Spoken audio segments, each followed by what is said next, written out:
I don't want no oil, a spoil in my shoreline. I like fish much better than crud. I like birds and things a-creeping and crawling. Won't trade no more oil for blood. The sun done give us all we need to make this country run. But that black demon oil's got us fussing and fighting, and I do believe it's time we was done.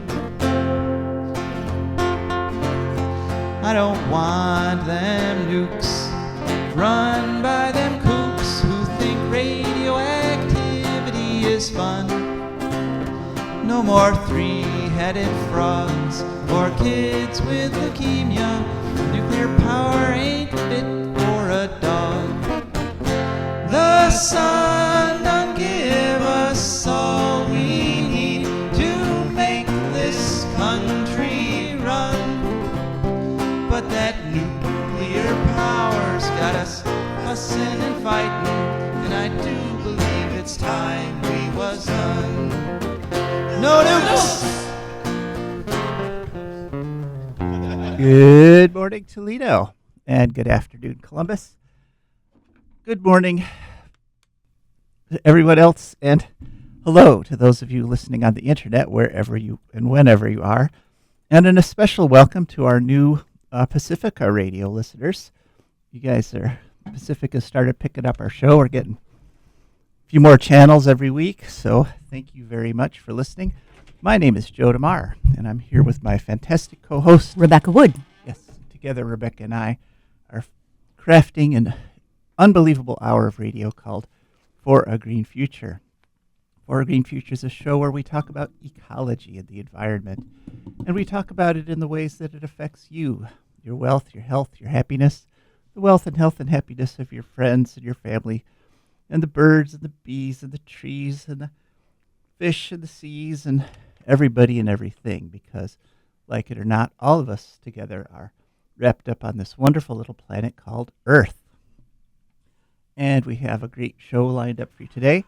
We're going to chat just for the next 10 minutes or so, and feel free to call in and join us. In fact, please do at 419-973-5841. That's 419-973-5841. That's to send a text. And then the call-in number would be 877-909-1007. That's 877-909-1007. And we have, as I said, we've got a good show lined up for you today. We're going to be talking with, after our little chat here, we're going to be talking with Janine Ostrander, who recently testified in Columbus against the infamous SB 294, which we've reported on before. SB 294 is the law that would essentially outlaw wind and solar development in the state of Ohio. And she'll tell you a little bit more about how that would work. Then we have we'll hear from our advertisers and patrons, and then it'll be Rebecca's turn at the mic. And Rebecca, what do you have for us today? Horses. Horses. Okay. Yeah, I know that's near and dear to a lot of people's hearts. And after horses, it's ecological news. And as usual, we try to get a mix of good and bad news today. Some very interesting developments, especially on the national front. So you'll want to stick around for that. And of course, you'll be able to call in and comment on those things. Now, I wanted to talk about a little event that I participated in this past week at Bowling Green State University. It was billed as a dialogue, and unfortunately, it really wasn't a dialogue. It was supposed to be a dialogue about the state of democracy in Ohio, and what ended up happening was it was really just sort of a series of monologues. There were people on panels, and those people those people basically got up there and it gave their opinions on stuff, and there wasn't any sort of audience interaction. There wasn't any sort of what you would call democratic back and forth. Now, there were both Republican and Democrat representatives on here, so you could say it was balanced in that, quote unquote, balanced in that manner. But of course, balancing is a very difficult thing to do, especially now that we're in a situation where most Ohioans are actually neither Republicans or Democrats. Well, I shouldn't say most.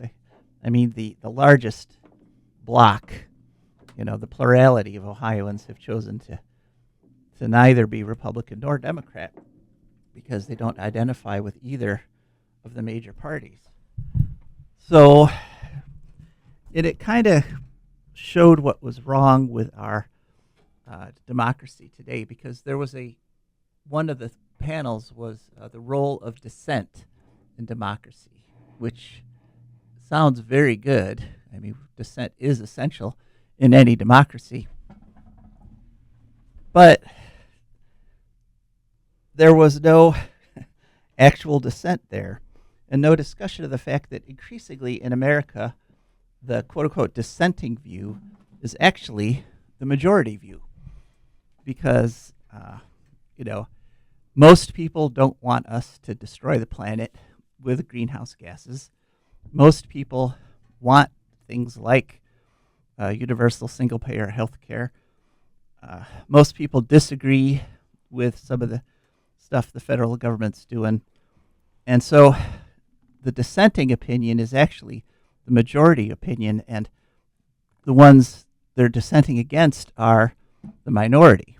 And increasingly, it's that wealthy minority that stands to make money by doing things like polluting the environment with radiation or preventing us from dealing with pollution like microplastics and things of that nature.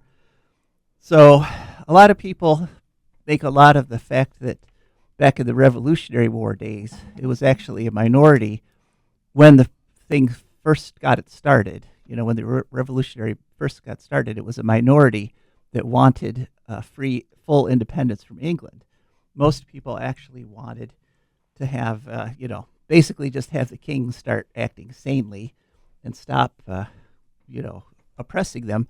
But everybody, the vast majority, wanted an end to things like the stamp tax and the forced housing of soldiers and basically the lawlessness of the British soldiers. And so once the war got started, and by the end of the war, people had seen such atrocities from the British troops that, the feelings had turned. And so independence actually by that time was the majority opinion, and the Tories, the loyalists, but by the end of the war, they were again in the minority.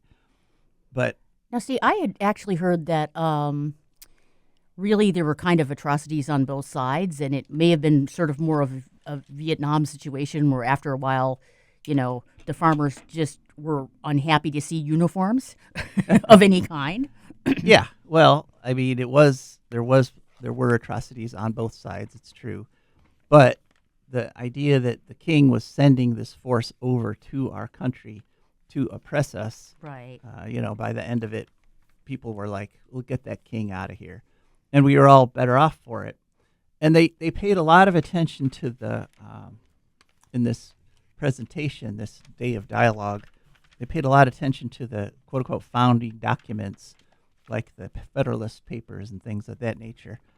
But they're kind of missing out on the whole idea of political freedom, because they wanted, like on the panel on dissent, my representative happened to be there, Haraz Ganbari, and he was talking about how the back of the George Floyd, there were these huge protests around Columbus, and he told this story, which I suspect because he said he went down and talked to the guy who organized the whole thing, which in my experience with protests, there is never a guy. It's always almost sort of never. a lot of people show up and have lots of different ideas. But he was saying that protest is fine as long as it's quiet, as long as it doesn't disrupt anything, and as long as, everybody like behaves themselves. And I had to remember that So long as it's ignorable, in other words. ignorable. Yes. Yeah, true. I had to remember, the Boston Tea Party that sort of got us going was none of those things, and it reminded me of when I went to Obama's inauguration in '08, which is still one of the high points of my life because I really, well, for once it was strange to be on the winning side of an election, being a green, that doesn't happen that often. But, and there were 3 million people on the mall and, not a single raised voice, no anger. It was all love and peace. And it was just one of the most beautiful experiences in my life. But afterwards, I was waiting at the Greyhound station. I was waiting to get a bus back out to the suburbs where I had left my car with a relative. And I struck up a conversation with this fella next to me. He happened to be French, from France. And so I was struggling along there with my 2 years of high school French. We were having a nice conversation. And the stretch of waiting for the bus stretched out for, like 2.5 hours. And he said something that would always stick with me. This is going to be a story about how French people are uppity, isn't it? It is very uppity. Right. And he told me, he said, if this was Paris, we would have all trashed the bus station by now. Yay. We wouldn't just quietly wait for, a bus that's 2.5 hours late. Yeah. And I'm not advocating trashing bus stations at all. Trust me, I am not.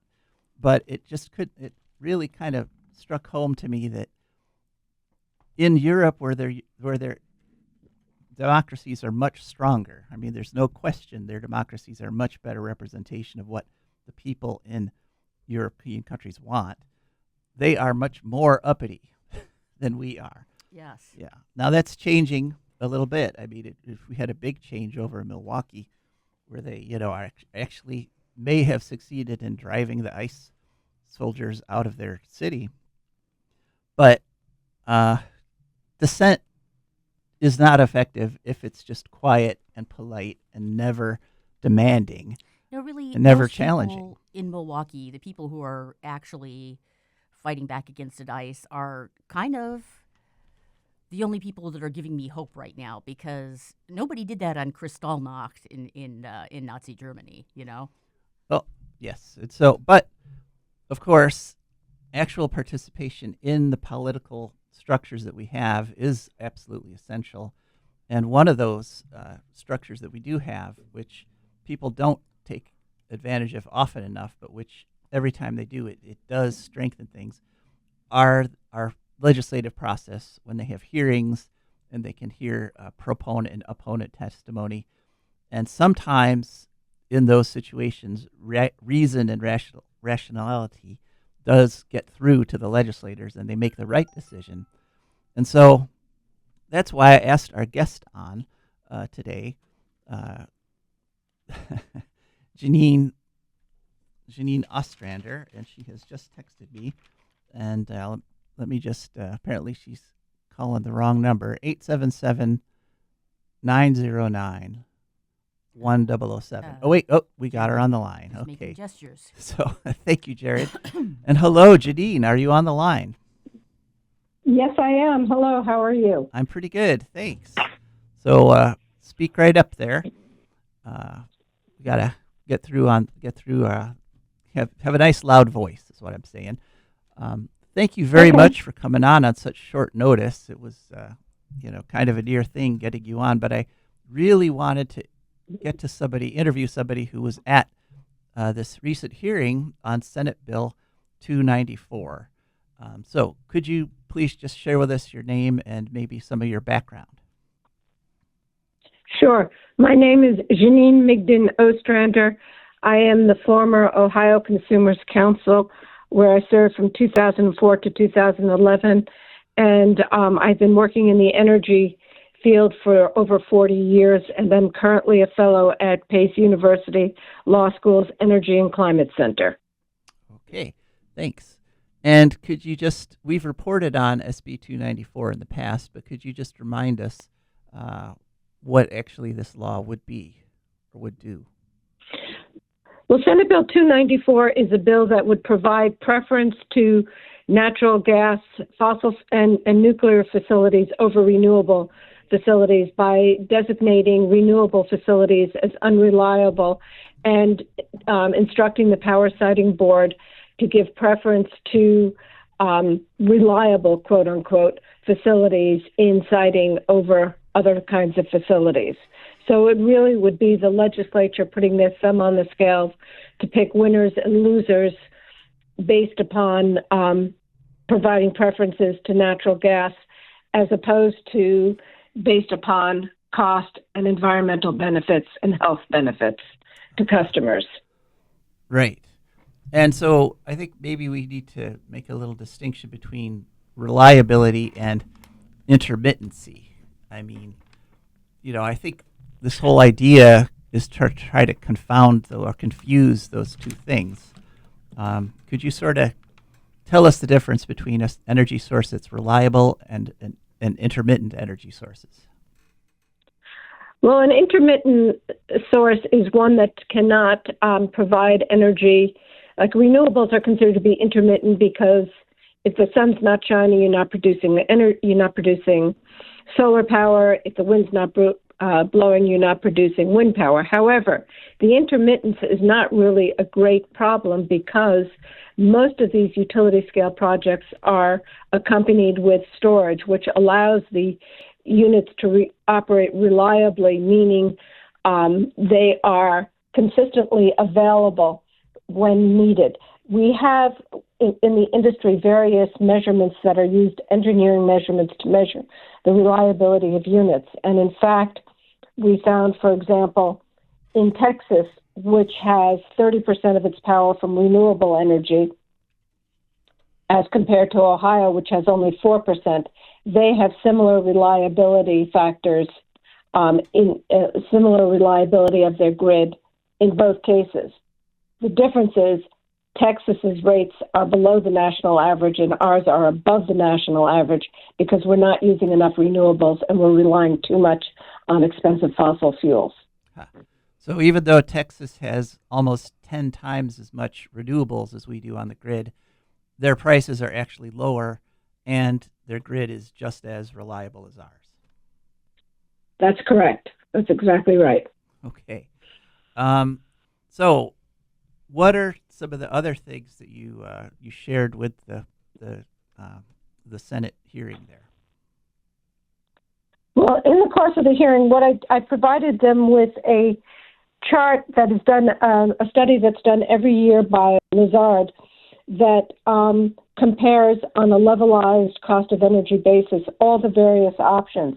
And when you're doing that kind of comparison, you're taking into account the capital costs, the operation and maintenance costs, the fuel costs, and the financing costs.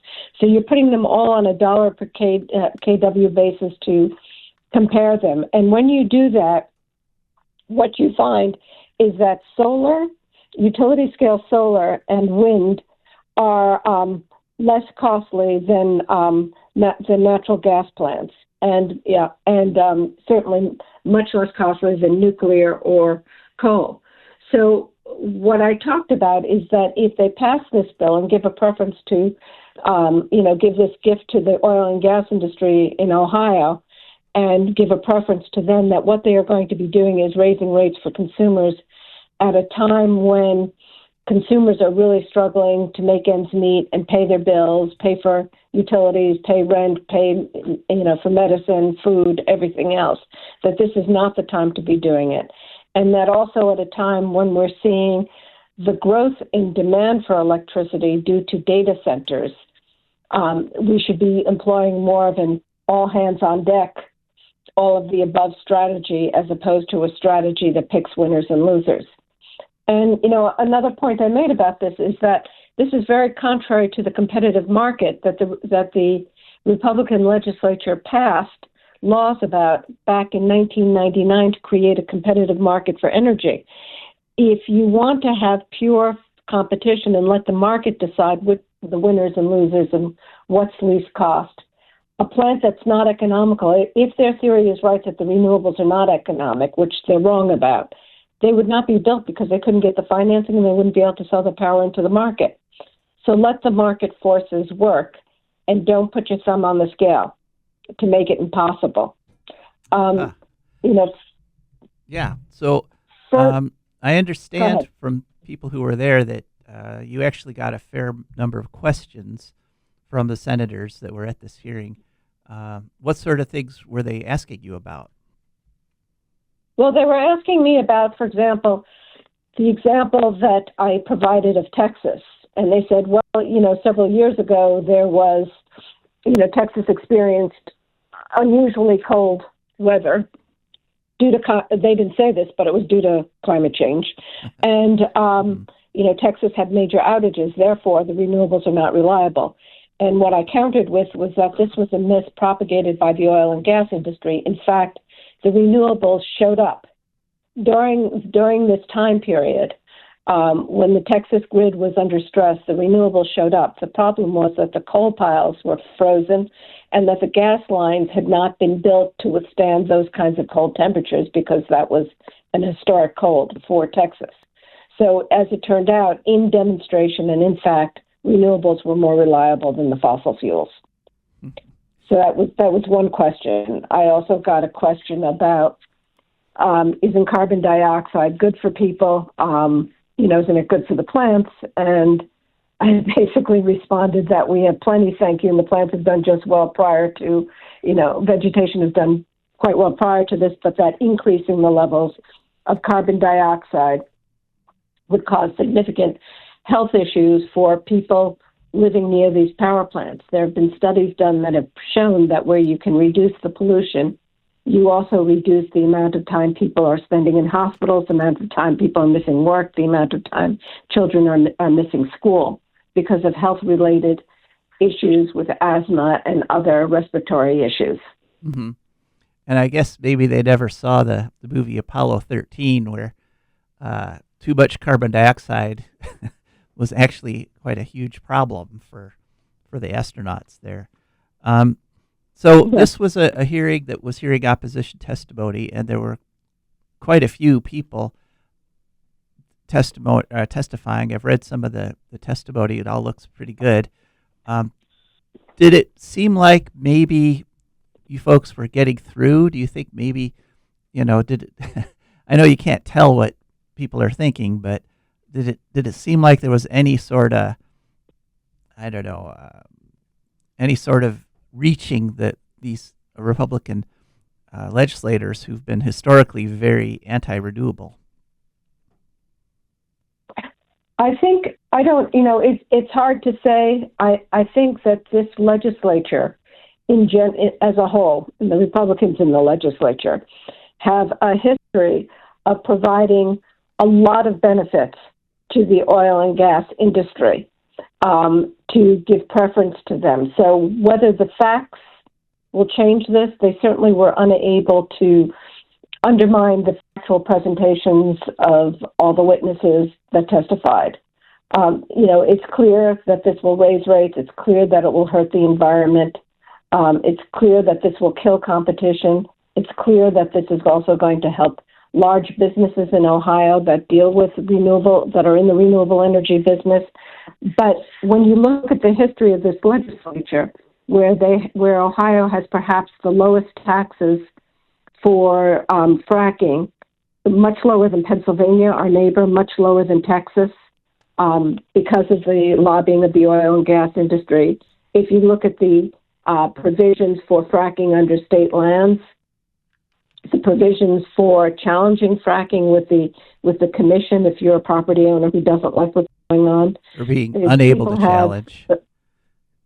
The provisions preventing challenges, Yeah, pretty much so. So you have this history in Ohio of just being extremely generous to the oil and gas industry at the detriment of the citizens and at the detriment of the development of better technologies. For example, this sort of when the House Bill 6 scandal hit, when they passed House Bill 6, which provided those huge subsidies for nuclear and coal plants that were uneconomic.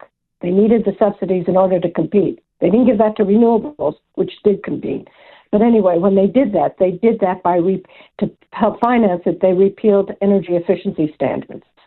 And energy efficiency is the absolute least cost option because it reduces the amount of generation that needs to be provided for all customers. So it reduces system costs, and it also gives customers tools to reduce their own bills by being more efficient in their usage of energy. And yet these programs that were providing great benefits based on annual reports by the utilities themselves in both gas and electric, the electric programs were repealed by the legislature to fund this subsidy. So their policies have made no sense whatsoever. Mm-hmm. And those benefits weren't just to consumers, right? The efficiency standards actually helped Ohio businesses save billions of dollars and be competitive on the global markets. Absolutely. Everybody got hurt by that.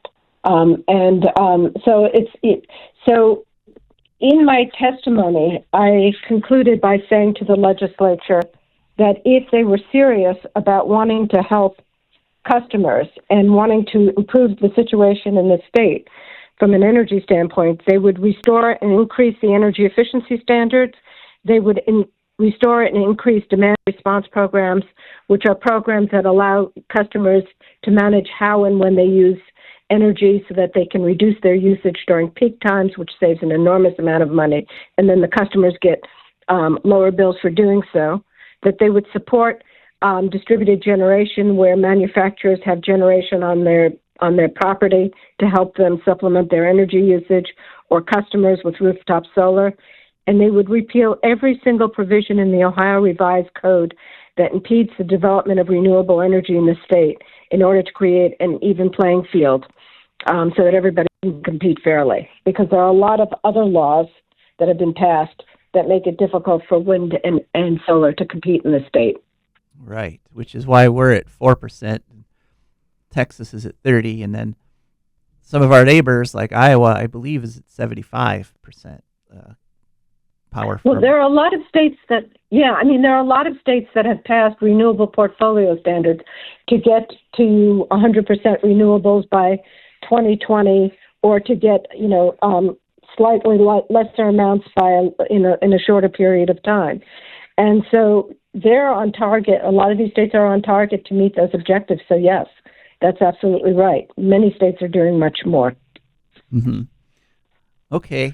Well, you mentioned House Bill 6, and one thing that kind of heartened me about that whole experience, even though, many of us testified against it and they passed it anyway, is that once the scandal broke, the legislators were so embarrassed that they actually repealed large chunks of House Bill 6. And so even though the testimony didn't succeed in preventing the evil from being done, I like to think that some of that testimony, it was when they decided to try to walk back from the scandal and the dirtiness of it, they used some of that testimony to kind of repeal the bailouts and repeal like the decoupling and some of the other worst aspects of it.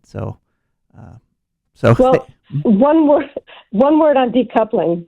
The decoupling in the legislation was drafted by First Energy and was very stilted and does not represent what decoupling can do. Decoupling can be a very powerful, good tool on behalf of consumers. But that law, the decoupling in that law, was awful. So I just want to clarify that one little point.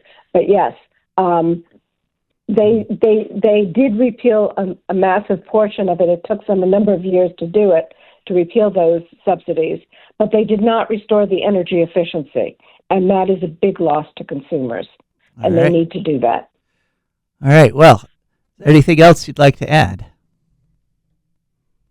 No, other than to say that I hope that the legislature stops these actions and that they repeal the bills that give local governments the right to stop a solar facility even after the Power Siting Board has approved it, and that they repeal the laws that require setbacks for wind power, which are far greater than the setbacks for a fracking facility. Hmm. And are the They most need to be fair. restrictive setbacks, I believe, in the world, right? That no other. That I couldn't say, but it's pretty restrictive. I don't know compared to the rest of the world, but I do know that it's unreasonably restrictive. And when I talk to fellow energy experts across the country and I tell them about that, they're usually pretty stunned. Yeah, it's it is pretty shocking. All right. Well, Janine, thank you very much again on such short notice for joining us, and hopefully we'll have you back on sometime in the future. Well, thank you for asking me to speak with you this morning. All right. Much appreciated. Okay. Thank you. All right. Well, that opens up our line at 877-909-1007. What did you think of what she had to say? And, she echoed a lot of the statements that a lot of the other people who were at this hearing mentioned.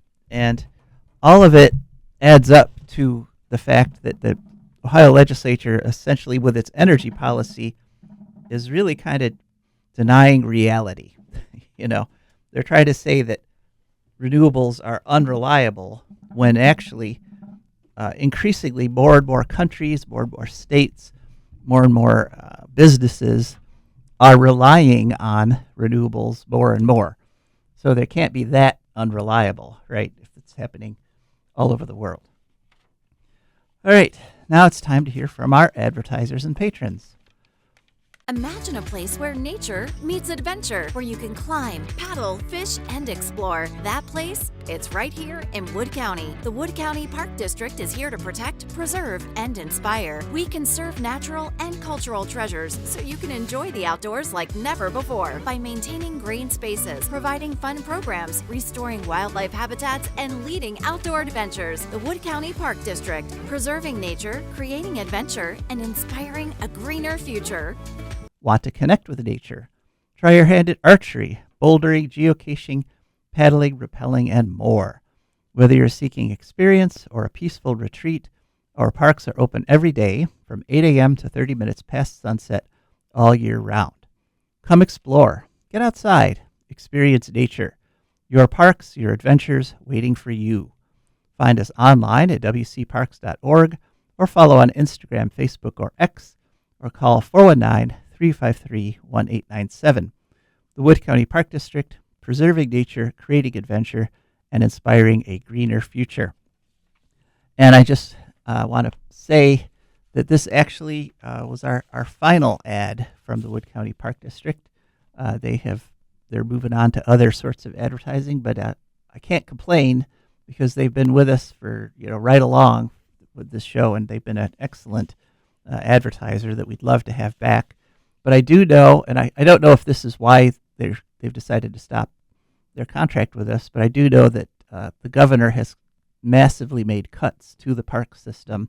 And, often when cuts like that are made, one of the first things that goes are things like advertising. And so, our gratitude and our sympathies go out to the Wood County Park District. And of course, this increases the importance of our patrons. And our patrons are wonderful people who've gone to foragreedfuture.org. And they went to patreon.com, Patreon. There they looked up For a Green Future. They found our Patreon page. They scrolled through, looked at the different membership levels. They picked a membership level that matched their budget and signed up. And now every month a little bit comes out of their accounts, comes over to us. And really that has become an absolute lifeline for us to keep the show on the air. So please consider becoming a patron. Okay, Rebecca, your turn. What are we talking about? Horses? Alrighty. Well, as many of you may know, we have just recently passed Lunar New Year. Aha. And this year, it actually ushered in not only the year of the horse, but the year of the fire horse. Fire horse. Because, with the 12 zodiac signs, I think they're animals in Chinese astrology, you also have an element. So, a fire horse is not a horse that was born 12 years ago. That's a different kind of horse. Okay. Like they have, what is it, 4 elements, 5? I can't remember, but Well, usually it's earth, water, fire, and air. something like that. Yeah. So but this year is special for me because I am in fact a fire horse. That is my Chinese astrological sign, and I confirmed this the other day because I read it somewhere, but I was like, maybe that's just some weird person saying stuff or something. But no, the reason why there are not a lot of fire horses out there is because in China, people believe that girls born in female fire horses should never marry because we are husband devourers. Really? Yeah. Huh. So you're welcome for me staying single, fellas. So yeah, that's special. Yeah. So I thought I would talk a little bit about horses in general, to celebrate this. The domestic horse is Latin name is Equus ferus cabalis, I believe. And it's a large domesticated animal which is strong, fast, and smart. Mostly why it is these things is because wolves and mountain lions, I believe. It's because of things that like to eat horses. That is why they have to be large, strong, fast, and smart, or they're not going to last as a horse, basically. So, yeah, every time a wolf or a mountain lion gets one of the less large, strong, fast, and smart ones, It makes everybody else a little stronger, faster, and smarter. there you go. The ones with those genes get to go on and make new little horses.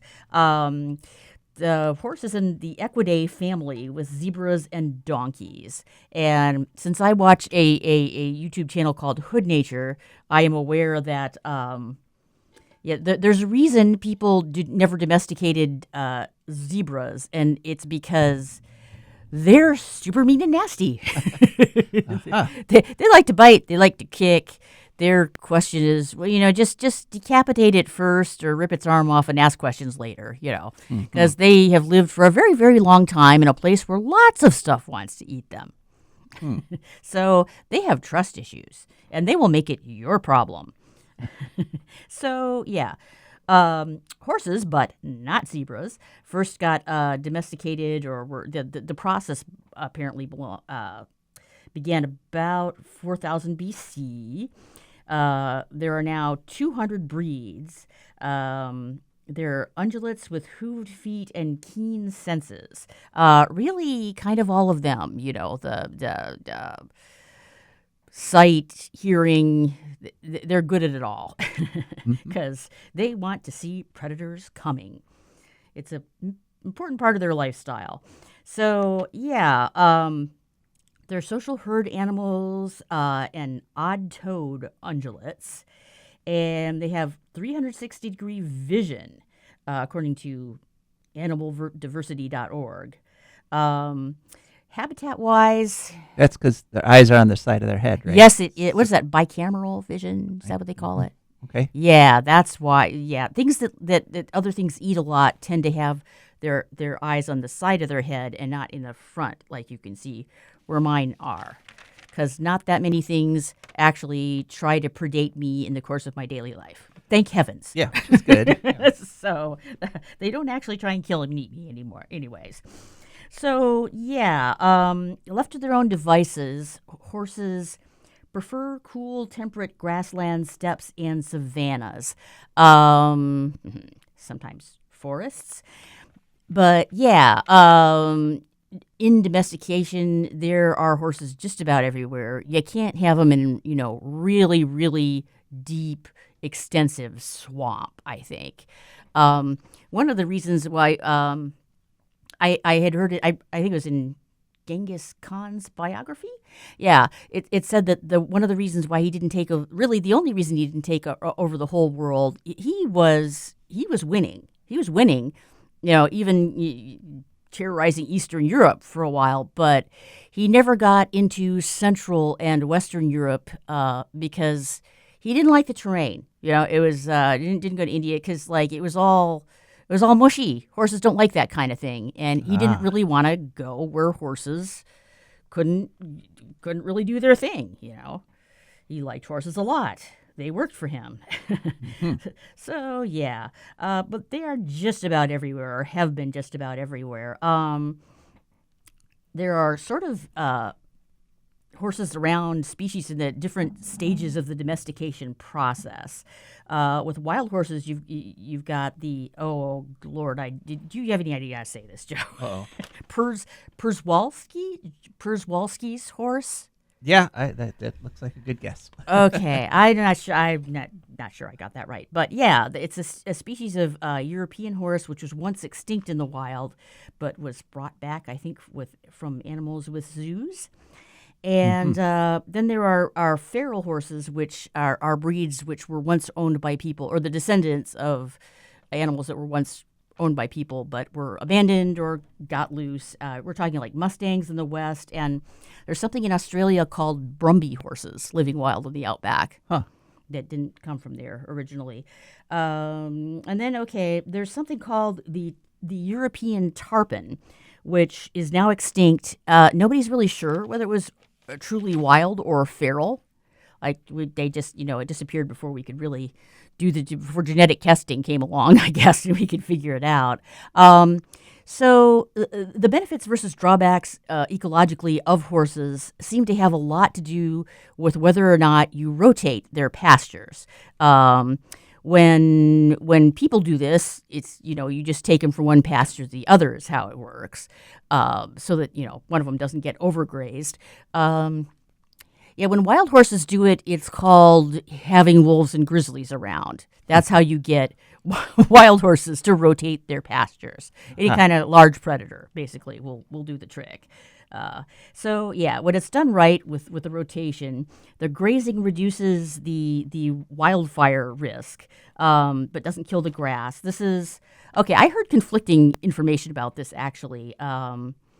Apparently, cropping the grass is good, but another one said something about either horses in general or wild horses feed by pulling things up by the roots, which is not good.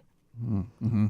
So, you want to keep them at the point where they're just cropping the grass and not to the point where they've ripped it up by the roots, for maximal environmental benefits.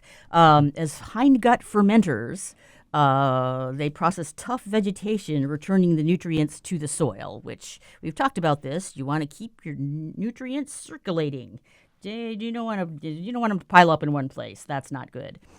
So their hooves can aerate the soil. They widen and maintain water sources like natural springs, apparently, because they'll all crowd around. They'll actually dig them up with their hooves, apparently, if they can sense water, which is nice.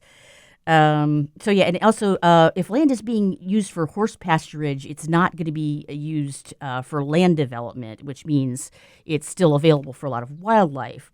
Drawbacks, this is mostly if you don't rotate the livestock properly. You can get excess waste, mostly nitrogen and phosphorus, soil compaction, contaminated water, reduced biodiversity because they eat too many native plants. Some threats to wild horses would be, they mentioned overpopulation, but they say Mustangs they include Mustangs in that. So then everything goes the wrong way: environmental degradation, water scarcity, food scarcity, because they're using it all up. Erosion, climate change also can affect them because it affects their water and food, especially drought. And habitat fragmentation is a problem for horses, which causes them to pile up and eat all in the same place too often, by the by. So, All right. Well, thank you.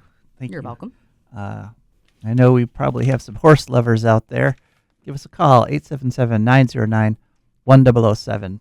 And the whole idea of horses in America's West, there's a little bit of ecological controversy there because they were introduced, just a few hundred years ago. Right. Should they even be there? I think a lot of ecologists have gotten to the point where they're saying, yeah, they should. They just have to have numbers be managed. So Well, unless you want to bring the buffalo, because they do a lot of the same stuff I think that horses do. yeah, and maybe better. Yeah. Okay. But you also need predators to keep everything under control, and we don't, so it's out Yeah. of, it can get out of balance. Let's get all those things going. Yeah. All right. Well, thank you, Rebecca. Welcome. All right. And now on to ecological news. First story from our nation's capital, where something stinks, and it's not just our politics, it's the Potomac, because they've had a huge 250 million gallon sewage spill there, Oh, and no. taken from mostly the stories from two sources: an NPR story on February 20th, and a story by 51st.news, which is talks about the Washington D.C. area. Their story was on February 19th, and apparently this huge 72-inch sewage pipe broke. Nobody's sure why or how. It's full of boulders, so they think maybe it had something to do with boulders being used for backfill.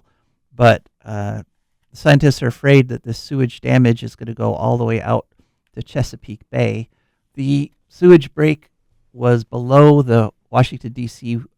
Drinking water intake, so that was good for them. And they're concerned because sewage isn't just sewage. It contains things like pharmaceuticals and household chemicals that people put down their drains. And some of those have persistent chemicals in them that if you don't treat them at a sewage treatment plant can stay in the river for years. Yeah, it right now the line is still broken, but they've redirected the sewage into something called the C&O Canal, and then they have it flow in the canal past the break, and then they put it back into the sewage pipe below the break. So they're working on it. They're trying to get it fixed. They did request to get a disaster declaration from the federal government so that federal government can help the D.C. pay for it. But the sewage treatment is run by something called D.C. Water, which is controlled by the federal EPA. Okay. And it was kind of interesting because when the whole thing first happened and sewage started pouring into the Potomac, Trump, got on his Truth Social there and blamed the Democrat governor of Maryland for this, when it was actually his EPA that actually is in charge of it. So, so then he walked it back and said, and gave him a disaster declaration. But there's some controversy because in fact, the D.C. Office of Energy Environment Director Richard Jackson at some point said that he would eat the fish from the Potomac, even though it's getting raw sewage dumped in it. And a lot of his staff and scientists were like, "What, are you crazy?" There is still, in fact, a prohibition against. Time for a fish fry Yeah. press conference. Yeah, You so- go first. Right. So so they're working on it, but it is basically it's an example of how our infrastructure is in dire need of updating. And 250 billion gallons of sewage is never a good thing to have in your river. Next story. This is from Sierra Magazine, sierraclub.org on February 1st, excuse me. Forced coal plant openings throw communities into chaos. So basically, the subtitle is Federal Government's Ordering Plants to Stay Open Over the Objections of Locals and Plant Operators. Because what's happened is, just that. Trump is trying to use quote-unquote emergency powers, and it's called the Emergency Authority from the Department of Energy. And he's saying that the increase in demand caused by data centers is a national emergency. And so he's ordered coal plants in 5 states, Washington, Michigan, Colorado, Indiana, and Pennsylvania, to stay open even though they were scheduled to close. And the people in Washington state are especially upset because they've had a plan to close this plant since 2011. They invested $55 million in making this transition easy in terms of getting other jobs for the people who worked there and making sure there was finding clean other sources of energy to replace the coal plant. So they had this long plan that the whole community had pitched in for to make, and they've been following it since 2011. But now all of a sudden Trump says, "Oh, you can't do that. You have to stay open." there are court challenges being prepared by Sierra and Earth Justice, and they center around the question of crisis. In fact, the legislation, the crisis legislation, only lets him order this for a 90-day period. But what he's been doing is every 90 days, he just said, crisis is still going, so keep that coal plant open. So we'll see where that goes. Probably the He court sort of challenge is a will one-man crisis, to be fair. I wonder if he could make that argument. There is a crisis. I'm president, and I'm causing all these terrible problems for so many people in communities. It's a crisis. Yeah, exactly. Keep this open. Yeah, I don't know. We'll see. Next story. This actually came as a result of a press release. I guess I'm getting press releases now. That's how far along we are in the journalism world. This is a press release from House Representative Garamendi from California on February 19th.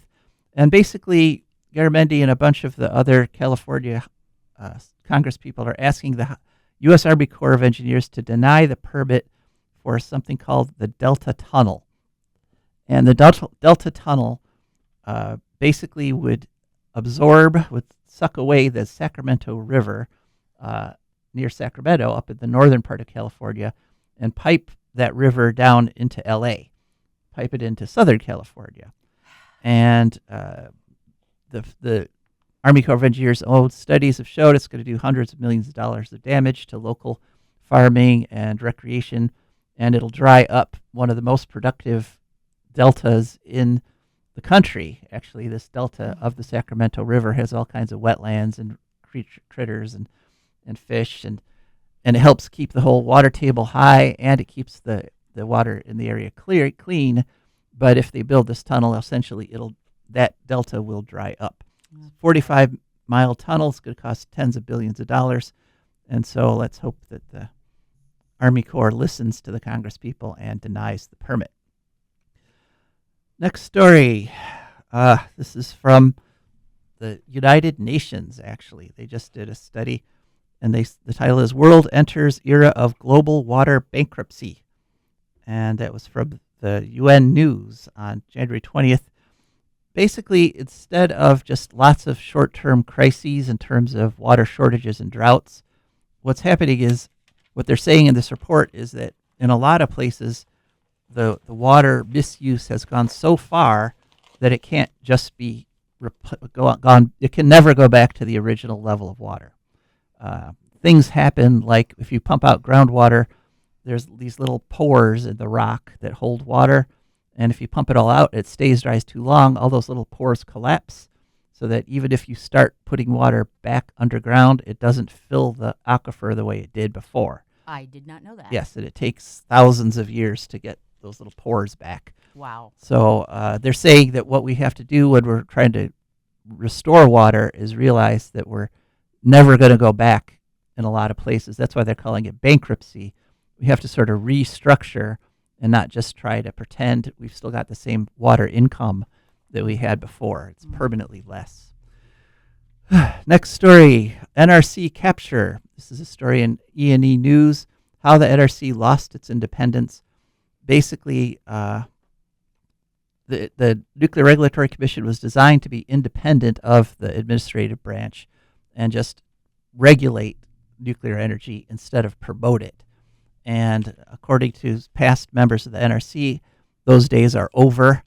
This story had inside sources saying that right now the White House is dictating all the major decisions, and that every regulation the NRC proposes has to cross the desk of the president first and get approved before they even make an announcement in the Federal Register or anything like that.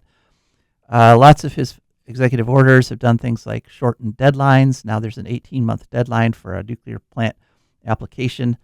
And, of course, he's been giving billions of dollars, like $3 billion went to Bill Gates' TerraPower, tax dollars just to nuclear companies just to try to get them to build more nuclear plants. And so, okay, there used to be 3 branches of government. I distinctly recall. Yeah, there used to be. And there used to be independent agencies. Yes. That the reason they were put there was to get them above the influence of money and politics, so that they would just do their job and protect Americans.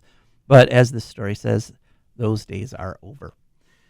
Last story. Wow, we just made this.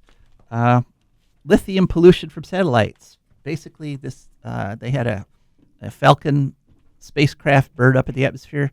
They used LIDAR, which is a laser radar, basically, and they used regular radar to analyze what was in it. And they found that it puts 10 times the normal amount of lithium into the upper atmosphere. And they're worried because all these chemicals and elements that are in satellites are being injected into the atmosphere, and they have no idea what they're going to do. They might destroy ozone, they might block sunlight, or they might enhance global warming more.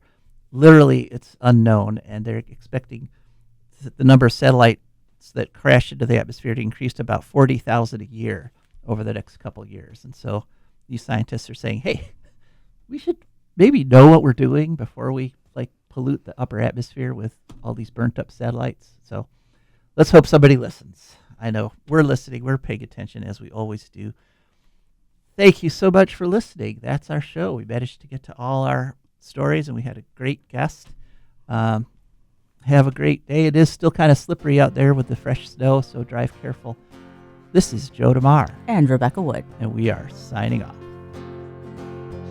I don't want no oil, a spoil in my shoreline. I like fish much better than crud. I like birds and things a creeping and crawling. Won't trade no more oil for blood.